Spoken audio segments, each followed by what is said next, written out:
fellow Conservative MP Gillian Keegan, who voted to remain in the EU and supports the Chequers plan. But Gillian Keegan, and thanks for joining us, in what sense is the Chequers plan still alive? Well, it's still the option that's been delivered to the European Union, and I assume it's the basis that the negotiations have been taking place all over the summer break with the Secretary of State and the Prime Minister and others. So in terms of the one that's been tabled, it is still the one that is there, that is being discussed. But Monsieur Barnier has already said it's not a flyer. Sure, well, he would, wouldn't he, as in the famous words. You know, the reality is you cannot confuse negotiating with signalling.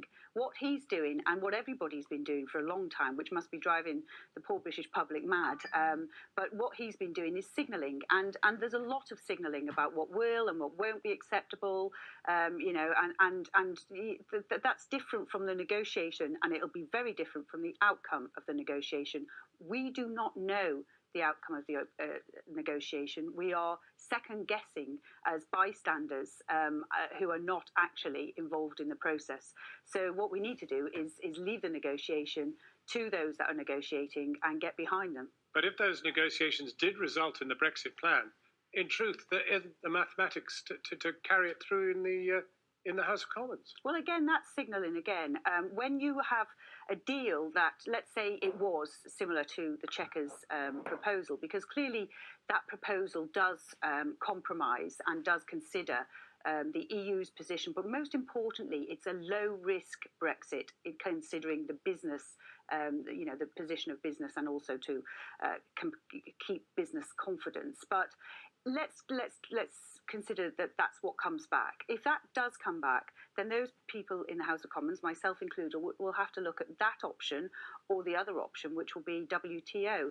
And it's only when you have those real deals in front of you that you can do an analysis of risk. And of course, everybody has a different appetite to risk. And this is a lower risk Brexit. And I'm sure Andrew's going to come on and tell you why he would be a better negotiator. Yeah. And of course, he would have probably a bigger appetite for risk. And that's fine. But the reality is the Prime Minister has the responsibility and accountability for the decision.